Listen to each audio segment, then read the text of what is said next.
welcome back to Dicebreaker. Myself and Matt are here in Gen Con. Gen Con, First day of the here. convention, first time we've ever been here because the website launched and then Gen Con got cancelled. Then COVID happened. If you hadn't heard, worldwide pandemic. pandemic. We're wearing these. But we've finally made it out. It is 2022. We are here to see loads of fantastic games. We've seen loads of really cool ones today that we're here to talk about. But we're going to be covering every single day of the convention, so make sure to stay tuned here on youtube.com/Dicebreaker for all of the fantastic updates about what we've been seeing. Yeah. And the first thing we want to talk about today, Matt, is... The first game we played, probably. We kicked off the day by playing Empire's End, which is the new game from Brotherwise Games, who are known for Boss Monster, but this is nothing like Boss Monster. No, it's really cool as well. Yeah. So Empire's End is basically a flipped version of what you might expect from like a city building, empire building kind of game, where you're normally sort of like building up a tableau of special skills. Yeah, you're going from nothing and you're building up and building up, and this is the opposite. It's, you know, the fall of Rome or whatever civilization you want to think of. You start with everything built and you're trying not to have it collapse. Everything's amazing, Matt. Nothing could be better. In some ways it's like Jenga, but if Jenga was a city, because you're trying to remove parts of it without the whole thing toppling down. Without your engine collapsing underneath you. So you'll have like, you know, cities and towns that are worth loads of points and will also make you better at sort of repairing things. But you've also got like farms and roads and things like that that you rely on for your economy. And basically every single turn, a disaster will happen. Yes. Sometimes two disasters will happen at once. A plague, a flood, something bad is happening, it's going on. Something bad is happening that is going to kick off the end of your civilization. And you have to deal with it. And the way you deal with it is, essentially, you're bidding to not have to pick up the card. Yes. So it will give you one of the three resources that you have available to you, which is food, building tokens, and it's like a hammer industry thing. Military, food, and hammer. Construction or industrial. I don't know if they ever gave it a word. Is what they call it. The point is, every single card will tell you which of those three resources you can spend on it. So it could be all three, it could be just one, it could be two, whatever it is. So then to pass that card along, you have to take one of those resources, or you can use coins, which is sort of a wild resource, put it on that card and say, no thanks, pass it to someone else, and that will keep happening until you've basically decided that it is not worth you losing resources anymore. Or you run out of resources to spend. That's happened to me at one point, and it's like, me. I really don't want my city to burn to the ground, but I don't have any more hammers, so I'm taking it. At that point, you get all the resources that people have spent to stop it happening as well, so it can actually be more lucrative. And also, the fun thing is, despite that, you know, massive event then destroying part of your town, so, you know, at the start of each round, you'll see which of your tiles, based on the position they are in the sort of like left to right line, will be affected. So you all have different things that might get blown up. So Matt's city might be on the line, but for me it's just a farm, so it's not that big a deal. You start with the same layout, I think. Yeah, they can just sort of move around. But they can jiggle around depending on powers. But not only that, even though you're flipping that to your destroyed side and now it's either gone or you have to repair it using loads of resources, the alternative thing that you get is like a little bottom sort of bonus thing. That you can then slide under one of your tiles which isn't on fire, and you get bonus action. So that might be like, oh, you get more resources whenever the economy phase turns around, or you know, you've got like an extra scoring ability. If it's between two farms, you'll get extra victory points at the end of the game and stuff like that. So and they're not balanced as well. Like some of them are super powerful, some of them are like okay, but that's the point, because you're all bidding on like, oh, okay, I really don't want to do this, but I really do want that, and I don't want to destroy this part of the town, but it's got a load of resources on it. And it's got a really satisfying loop. It was really satisfying, It's like, I think they call it reverse bidding, and that, like you say, you're bidding because you don't want something, but you reach a point where, like in any good auction game, I guess, where not like taking it is what, like the risk reward flips enough to the reward side, where it's like, well, this is going to burn down my farm, but I'll get this power, I'll get loads of food, I'll get like a load of hammers. So actually, I'm okay with my farm burning down. Maybe I can repair it later on, but actually it's worth it for the power. And I think, it's like fairly simple. So that's what I say. It's the boss monster, folks, and it's more complex than that, but it's still quite easy to understand. They kind of ran us through it in about 10 minutes, and it apparently takes about 45 minutes to play. But also it's just like, it's not that it's lacking any depth. It's just so streamlined. Like everything is kind of built into itself. Yeah, the depth is in like when you make that decision rather than how you make it. Kind of thing. And it's not a case of, you know, like I feel like in other games that tried this concept, there'd be like 8 different phases and 40 different ways in which you can like place meeples on the board or whatever. Whereas with this, it is literally just like, event happens, what are you going to do about it? And then we move, you know, like every sort of like, you've got like a little tracker that kind of updates based on how many players you've got. Like this round is like there are also double destruction rounds with more players. This one's where you get real hit bad. by 2 at once and you have to bid on them separately. Because you can see it on the track. But then, you know, in between those disasters, you've also got economy phases where you recuperate, so you get more of your resources back. And then you've also got like industry phases where you'll have a hand of those cards that you can basically play the bonus without having to deal with the plague or rubble or whatever it is. So you just get to pop those down. And the thing is, like your massive points, cities and towns, they actually allow you to do some of those for free. So they're even more valuable than it seems. Yeah, so there is a benefit to not having them burn down, it turns out. It's good not for your city to burn down. But yeah, I really liked it. It was really good. I was really impressed by it. I kind of wanted to play more of it after the demo we were given. I'm excited to try it again. Yeah. So stay tuned on the channel. We might have some more content coming so it's kickstarting this November, I think they said, and it's out next year. So. Excellent. Well, there you go. And obviously more stuff on the website as well, Dicebreaker.com.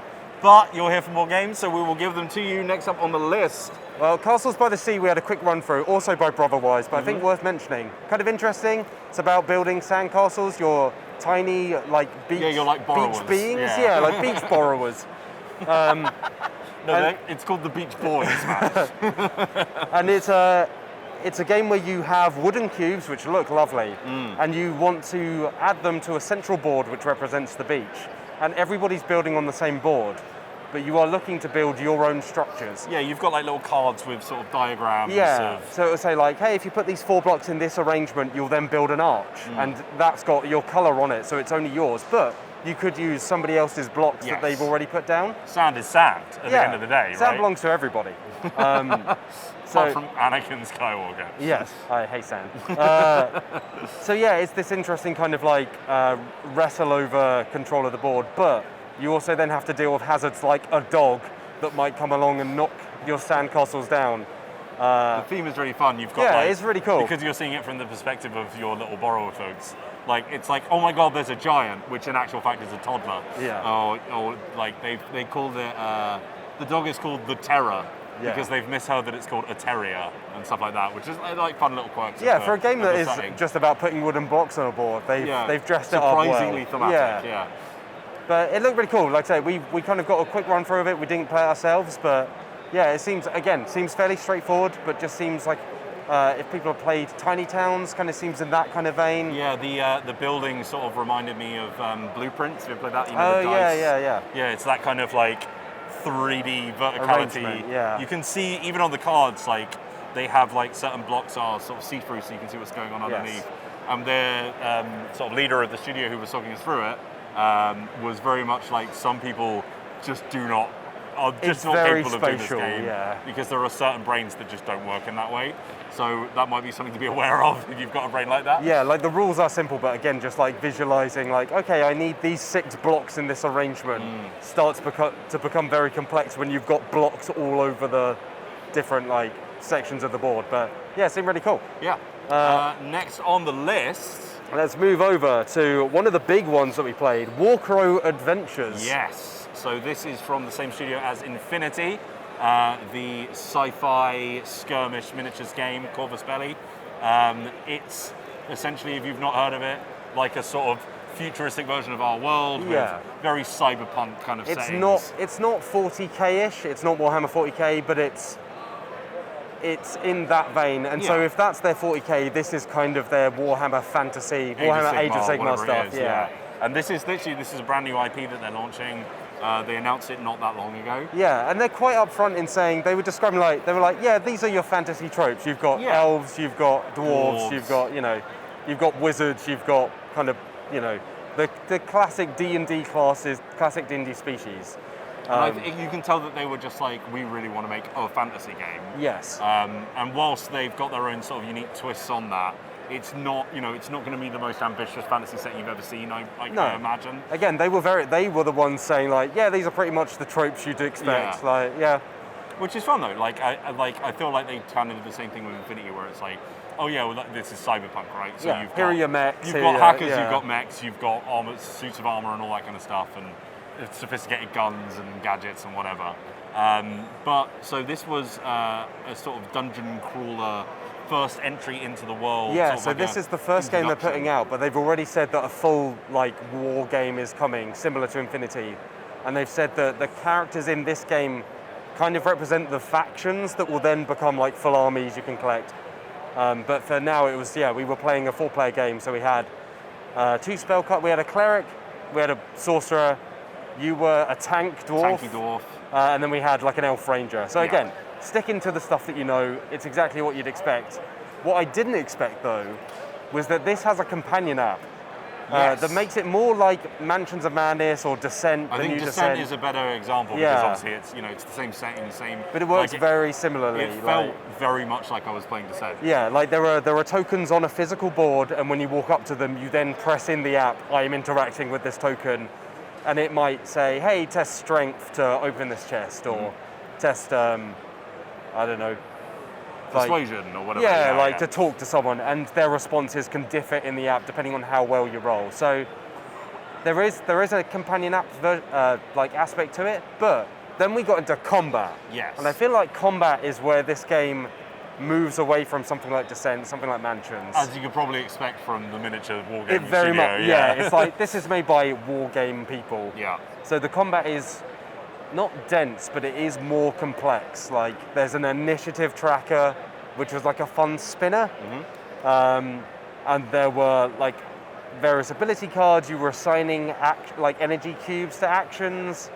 And there was a lot of kind of manipulating the dice pool that you have. So depending on which class you were or which items you had, you would roll different amounts of dice, but also different colors of dice that would give you different potentials for success.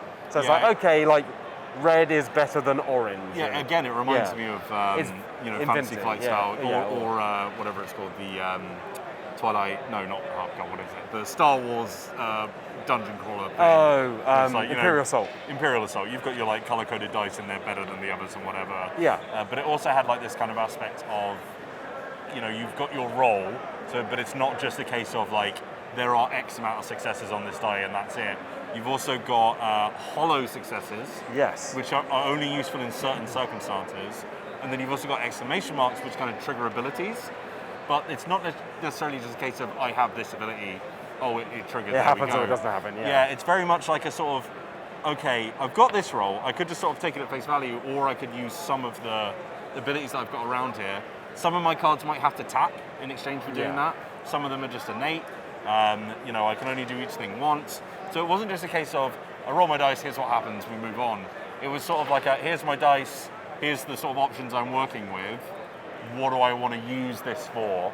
Yeah. And sometimes it might have been the healing cleric is going to expand the aura of how far they can heal people. Yeah. Or the dwarf is going to go for a bit more defense in this case and stuff like that. Similar to I guess a war game, there were a lot more status tokens that you put on things. So it's the ranger was marking enemies that would then allow them to use an ability later on, and I think you stunned some characters at one point and you taunted them as well.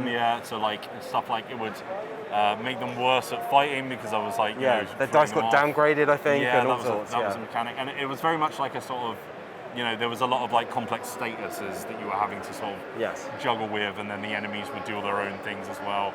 There was also a kind of interesting little card full of tracks that we could place our action cubes in. Yeah. Because on top of just moving and attacking, you also then get 3, or we had 3 in this case, I know that'll increase or anything like that. We had 3 cubes that we could then spend on actions. So you had loads of little bits of iconography that all represented different actions. So I could taunt someone, I could what's called displacing, which is moving without having to trigger a move. Or there's, the stun action. Some of them will actually set you back, but you do it in exchange for doing stronger things. So I might have had one that would help me roll higher strength if I needed to. Yeah, because for some they're in a track together, so you have to fill the whole track to trigger any of them. Yeah. So you're taking the good with the bad. Right. But it's also got this interesting thing where some of those bad consequences that you would take in exchange for good actions were to move yourself along the initiative track. So the initiative track isn't just like a static, your turn, your turn, your turn. If you both, for example, get placed on the same space, you actually get stacked on top of each other.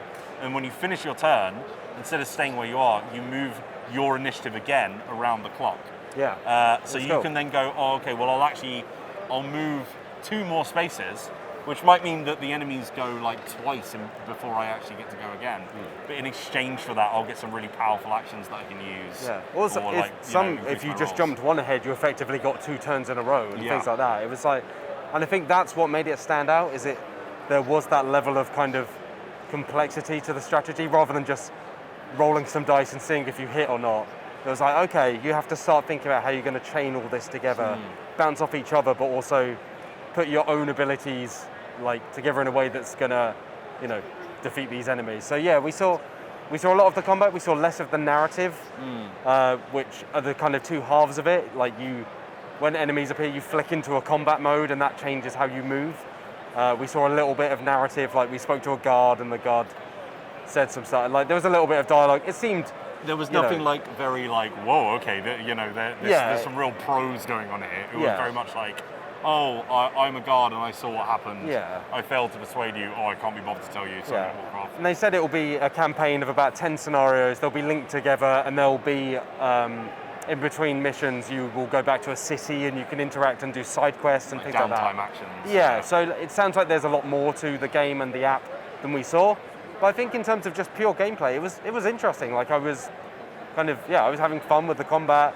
I was actually thinking about how to use my energy cubes and how to use my kind of character's abilities in a smart way. Like, I thought it was cool. I do have to say that, like, with these kind of, like, it's a tile-based dungeon crawling, dice rolling. Like you've definitely played one of these games before, if you've at least played a couple of war games, and it could have very easily just fallen into that same, very easy to do. You move, you roll some dice, you hit some things. It does feel like they're trying to do something a little bit more different. I wouldn't necessarily say that it's going to innovate the genre in any way. Like, I have seen the things that they are doing in other places. Like I say, it feels like the app definitely feels like something like Descent. The combat, although it has those extra elements, it's not, like you say, it's still fairly familiar stuff. But like even the initiative order thing, I think, is kind of reminiscent of some of the stuff that the Divinity Original Sin game has. Maybe, and stuff like that. So, like, I don't think you'll see anything like wildly different to this. But what's kind of cool is that this is kind of acting, for the audience sake, as like a prequel to that war game which is coming at some point in the future. So, the person who was taking us through the demo was very clear about, you are seeing characters from the factions that you will be able to play with. So that elf is going to be part of, I can't remember the name that they use, but this is part of like a faction of kind of wood elves essentially, who are very territorial and they don't like going out of their town and like letting other people in. You've got the dwarves, who are very much like a sort of staunch defending kind of, as you can expect, kind of characters. Your wizard character was actually from like a sort of interracial, like, they said it wasn't just split by species or whatever. It was, which is interesting. Like, again, we didn't see a lot of the writing or the lore, so I'd be interested to know how deep that stuff goes. But if they're building, they've got this whole war game coming, and Infinity had a lot of lore behind it. Had like graphic novels and stuff like that. So I will say that as far as like the writing in Infinity goes, I don't have like a huge amount of experience with it, but like I've played a lot of Infinity. The world is very cool. Like I think it's a really interesting what would the universe be like 2,000 years in the future if it was a bit more optimistic, shall we say, than Warhammer 40k. Oh yeah. But also like from like the perspective of playing, the starter sets and things like that, those little bits of prose where it's like explaining these scenarios and things like that, they weren't very well written. They were a bit and even schlocky. The snippets of dialogue we saw here were kind of like, they were very stock standard. Like they could have been placeholder, like because they were just so kind of like, okay. I don't know how much of that is like a translation issue, because obviously Corvus Belli are a Spanish company, so they're not first language English speakers. It might be a case that they're a little bit more cohesive when read in the native language or something like that, but yeah, from my experience with the writing that Corvus Belli has put out so far, I wouldn't say it's incredible, so, we will see. Whereas I mean, I think from your experience of Descent, for example. Descent is, the writing is, it's pretty good. Yeah. Like, again, a lot of it falls into the fairly, like, standard fantasy stuff, but I enjoyed it. Like, there's some good humor in there. So, yeah, I'd be interested to see if this manages, especially if you're going in for, like, a campaign of 10 connected sessions. Yeah. At some point, it's going to need to be more than just combat to really kind of get you through. Yeah, So, but I think what the most interesting takeaway of this is, you know, Corvus Belli are working on a big fantasy world. Yeah. I think they said that it's still going to be a skirmish game, the war game itself. Yeah. It's going to They be said more like 20 to 25 models rather than the sort of like 10 you'd expect from Infinity. But the interesting thing for me is, sure, it might not be the most imaginative setting that I've ever seen in a fantasy game, but it's going to have that really solid, really sort of like deep tactical experience that you get from Infinity in a more fantasy sort of interesting setting. So, you know, stuff to look forward to. Yeah, interesting. So yeah, and this is, I think they said Warcrow Adventures, which is the dungeon crawler we played. That's kickstarting in October this year. And then I think the war game is expected the end of next year. So yeah, you've got a while to kind of, well, we've got a while to check it out, see what we think of it, and then before the war game proper arrives. Yeah, I will also say that this is a thing that you've come to expect from like Warhammer board games. The miniatures that you use in Warcrow, which by the way are plastic, not metal, which is kind of interesting if you're an Infinity fan. And they look lovely. They look really, really lovely, as you'll see from the B-roll that's been coming up on screen.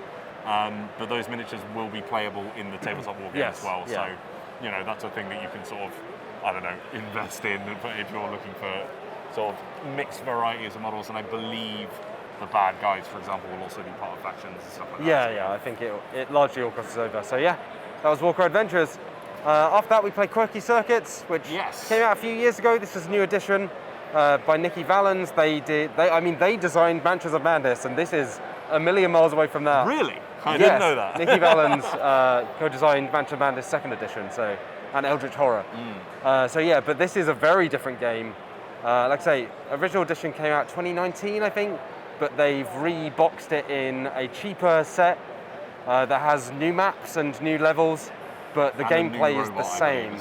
I think, yeah. There's a new penguin robot. Yeah, a cat on a Roomba, still in there. That's, yeah. New penguin robot. She surfboards or whatever, or snowboards rather. But yeah, so this was like this was a very intentional, as they said to us. We thought that Quirky Circuits was kind of unapproachable because of its price. Yeah, kind of overlooked, I guess. Yeah, so they wanted to be like, okay, look, we're going to bring out a new edition. There's not going to be a whole lot of changes.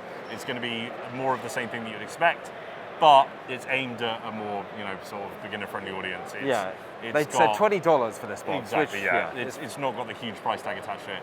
And I honestly think that's a really good move because Quirky Circuits is something that I do think looked really cool, but I would not have bought it for 50 quid. And that was my first experience with the game.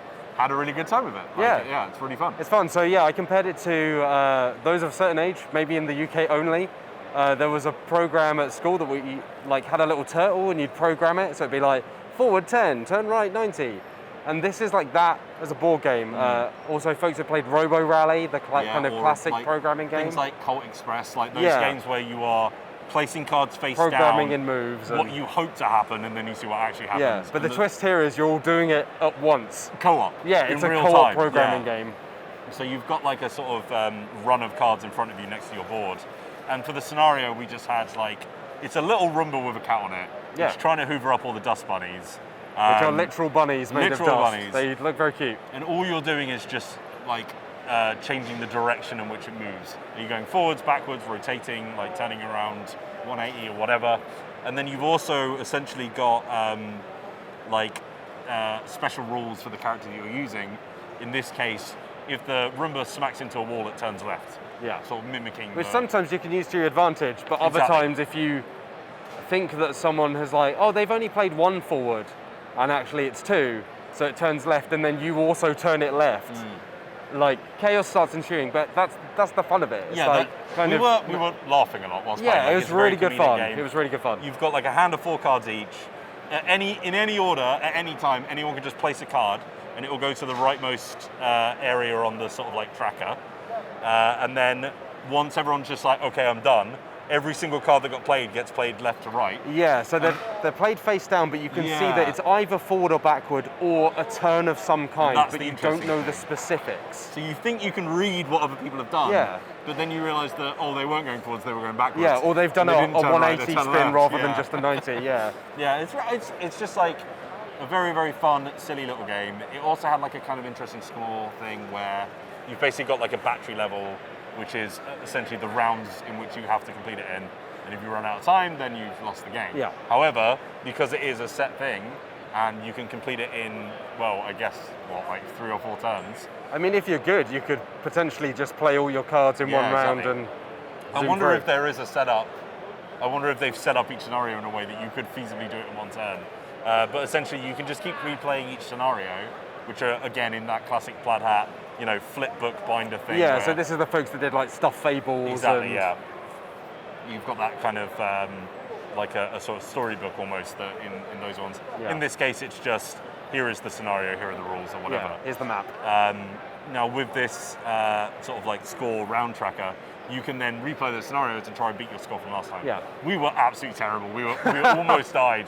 But if we wanted to play did it though. That we same did thing do again, it. we could try and improve our score. Yeah, that's Quirky Circuits. Very, very simple, but a lot of fun. And I think it'll be very approachable for families as well.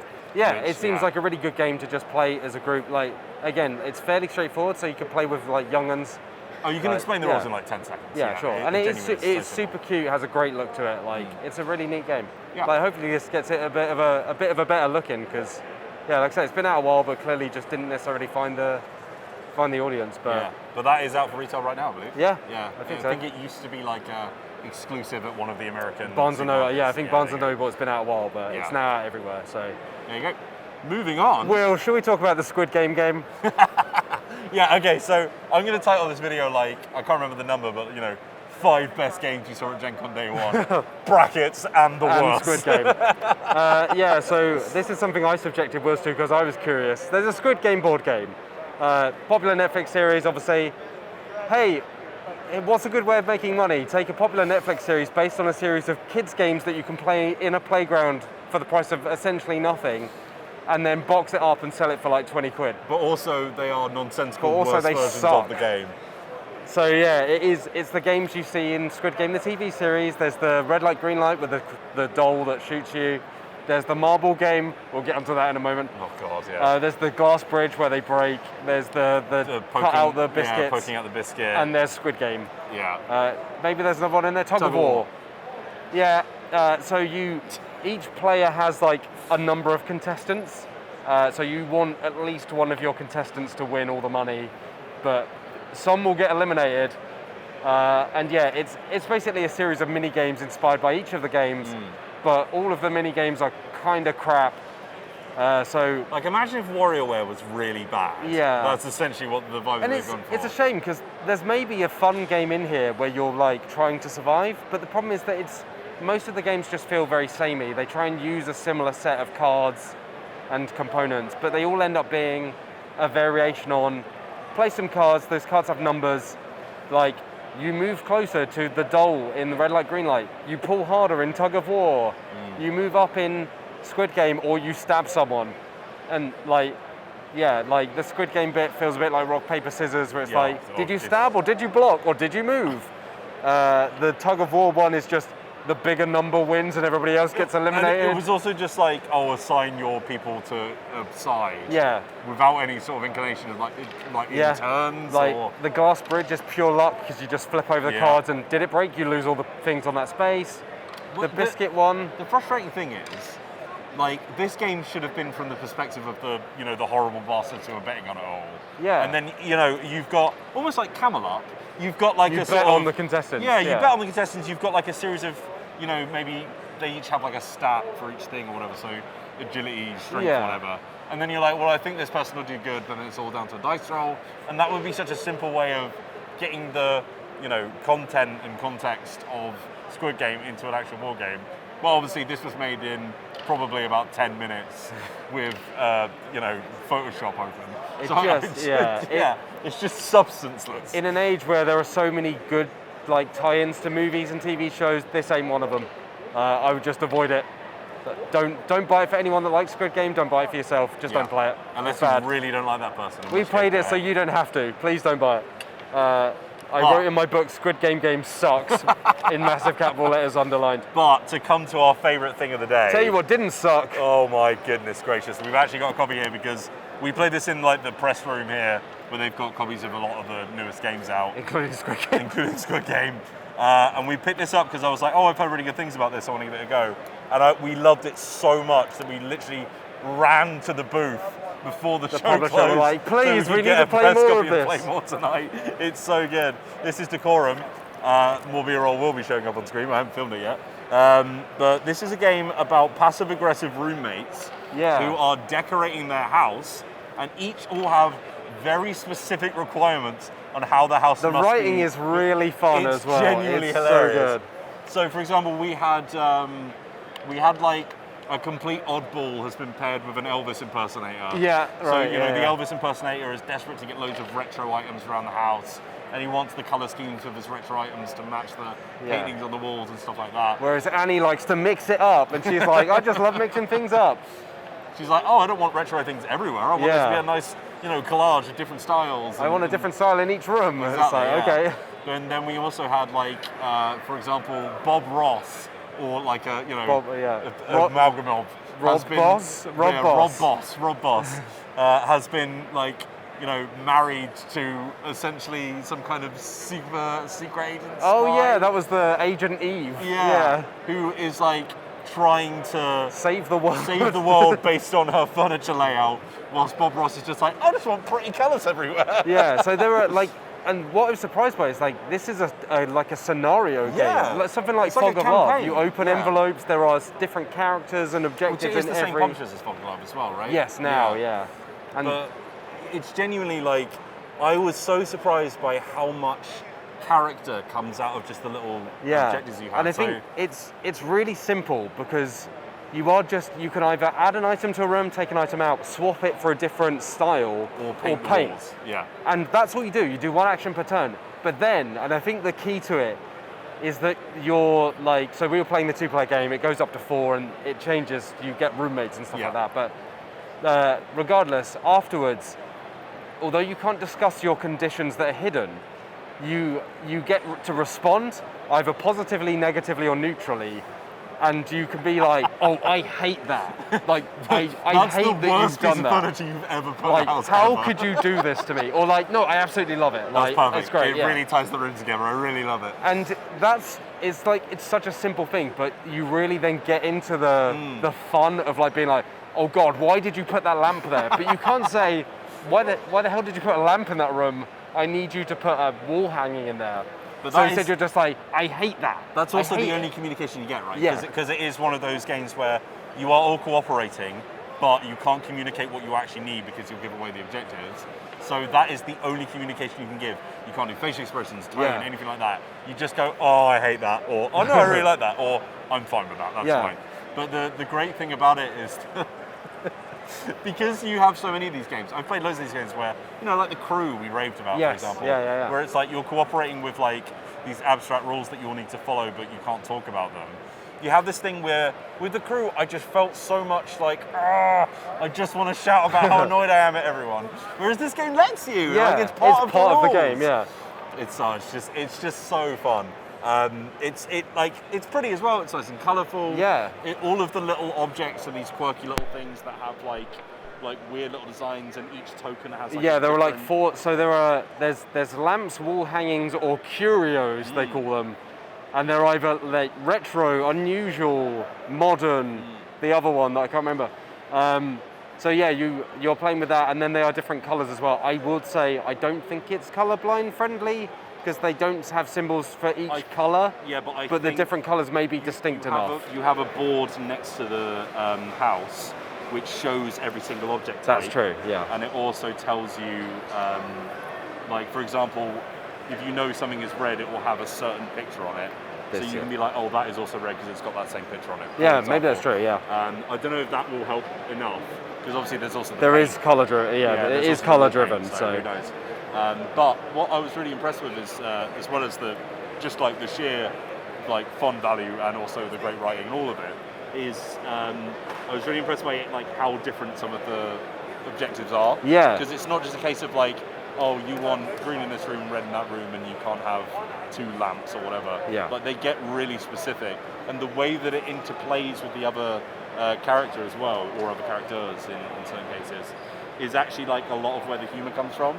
Because we'd have this thing where like, let's say that I'm trying to put down a certain amount of objects that follow a style, right? So they've each got a type of object, a color, and a style. So, you know, the diamond is like unique items, and I want all the unique items on the board.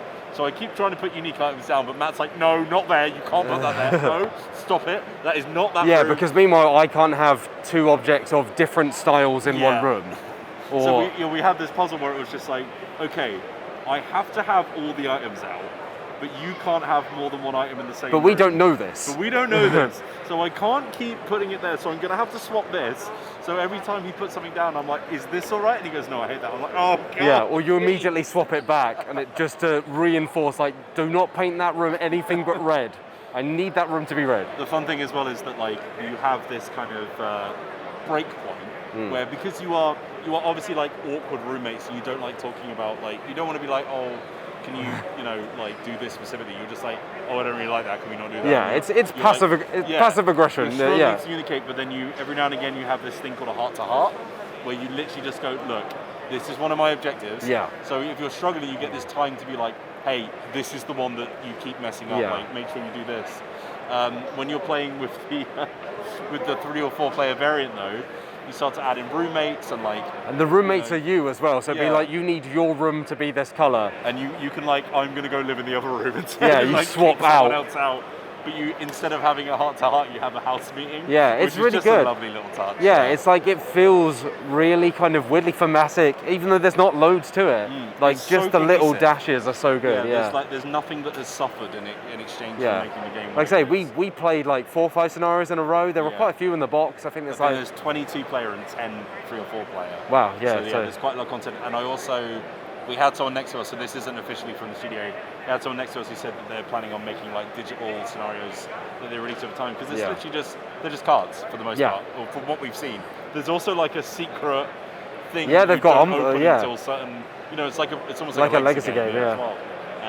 But yeah, absolutely. It's brilliant. I can't like as soon as we get back to the hotel, we're playing more of it. Yeah, we're going to play so much of it today. So massive recommended that. I'll probably do a full review on the channel at some point. But that is everything of note that we saw on the first day here at I'll recap quickly, just for those who missed it. So we played Empire's End, we saw Castles by the Sea, we played Warcrow Adventures, we played Quirky Circuits, the new edition, we played the terrible Squid Game, and then we played Decorum. So that was our day 1 of Gen Con. Thank you very much for watching. If you've enjoyed this, then please do stay with us, because we are going to be uploading on these videos every day of the show. We'll see how easy they are to edit here on a hotel and upload on hotel internet, so that might be false, but you know, it's fine. But if you enjoyed this in general, if this is your first time here, please do hit subscribe, click the bell icon to get notified whenever we put a new video live. You can click the like icon, leave us a comment, so we can see more people find these videos, which is very helpful. Thank you for that. If you want to see more of Matt as well, go on over to Dicebreaker.com, our home and half, where we'll be writing all sorts of coverage. Yeah, and we'll have the latest news from Gen Con. Latest news, interviews, reviews, anything that you can put the word view on, it's going to be there. So thank you very much for watching. We'll see you on the next one, but until then, have a lovely day. Goodbye. Bye-bye.